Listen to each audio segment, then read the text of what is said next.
You get a whiff of inspiration. Something happens to you in real life. You see something on the news. You witness a conflict.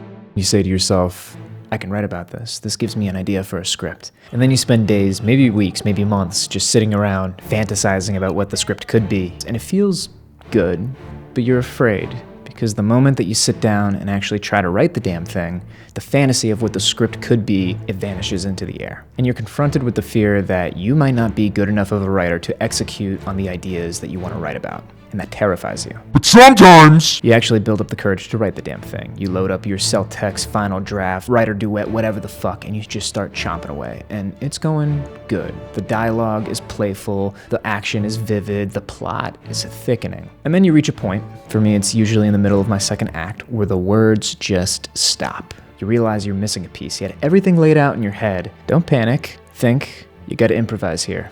You write a slug line, interior car, day. Action, dialogue, no.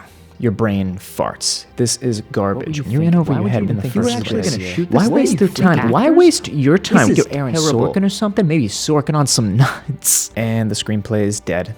It's left to rot as a project file, never to be exported anywhere. What did you do? You didn't do anything wrong. You just fell into the trap that a lot of screenwriters, including myself, fall into all the time. The first of which being the daydream of bullshit, and then the traps are laid out sporadically until the day you put down the pencil or keyboard, whatever. Isn't that writer's block? Shut the fuck up, stupid idiot. That's not a thing. Anytime somebody talks about writer's block, I imagine they're picturing some kind of artery in which creativity flows through. That's, shut up. Side tangent aside, we need a Mystery Mouse tool that can help us later, that can help us avoid these traps. May I introduce to you the vomit draft. So I get really bad performance anxiety and social anxiety, and it's bad. I get the shakes, I can't eat. It has prevented me from doing a lot of things that I want to do or made them extremely difficult. And then I realized that I can kind of trick my brain a little bit. Anytime I have to go somewhere and I'm getting a little bit anxiety about it, I just tell myself, you know what? You can leave at any point.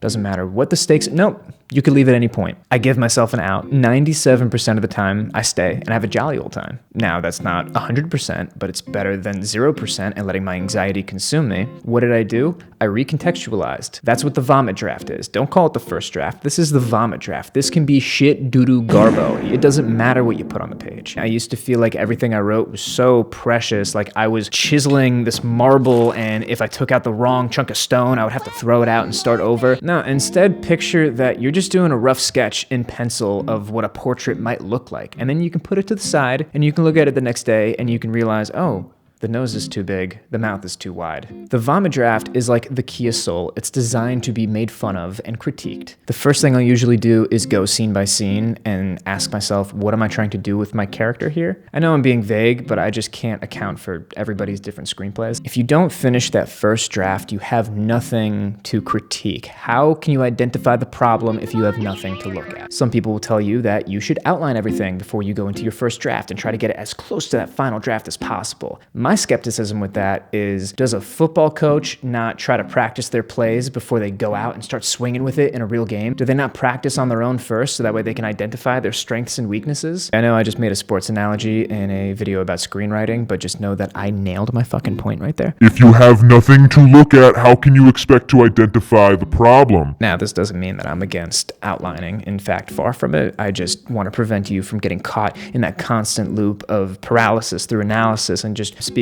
from experience. You start second guessing yourself. You get caught in a loop. It's ugly. It's bad. Don't do it. Don't just ask questions about your script. Ask questions about your process. This is something that I'm learning, and I hope that if you see this, you are learning with me too, and then we both learn. Consider the phone. The next time your fingers stop slapping against those keys, allow yourself to finish that script no matter how bad it is.